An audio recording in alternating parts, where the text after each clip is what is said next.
সরকারি চাকরিজীবীদের জন্য সর্বশেষ বেতন কাঠামো কার্যকর হয় 2015 সালে। দীর্ঘ এক দশক ধরে মূল্যস্ফীতি, জীবনযাত্রার ব্যয় ও সরকারি কর্মচারীদের ব্যয়ের ধরন বদলে যাওয়ায় নতুন পে স্কেলের দাবি জোরালো হয়। এমন প্রেক্ষাপটে গেল 27 জুলাই 21 সদস্যের জাতীয় বেতন কমিশন গঠন করে সরকার। 6 মাসের মধ্যে প্রতিবেদন জমা দেওয়ার কথা থাকলেও এখনও সেই সুপারিশ আলোর মুখ দেখেনি। অন্তর্বর্তী সরকারের সময়ে তা বাস্তবায়ন হবে কিনা সে বিষয়ে স্পষ্ট নয় সরকার। জাতীয় পে কমিশনের কাজ চলমান থাকলেও বাস্তবায়ন নিয়ে রয়েছে অনিশ্চয়তা।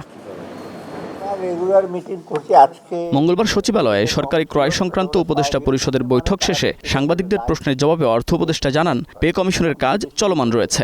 পে স্কেলটা পে কমিশনটাতে কাজ করছে, এরা একেবারেই একদম থামে নাই, তারা নিরবিচ্ছিন্নভাবে কাজ করছেন। তারা বলছেন, আমাদের সাথে যোগাযোগ করেছেন, কি করছেন না করছেন সেটা আমাদের ব্যাপার না।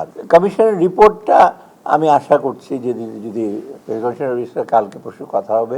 Governor has nothing to do with the pay scale.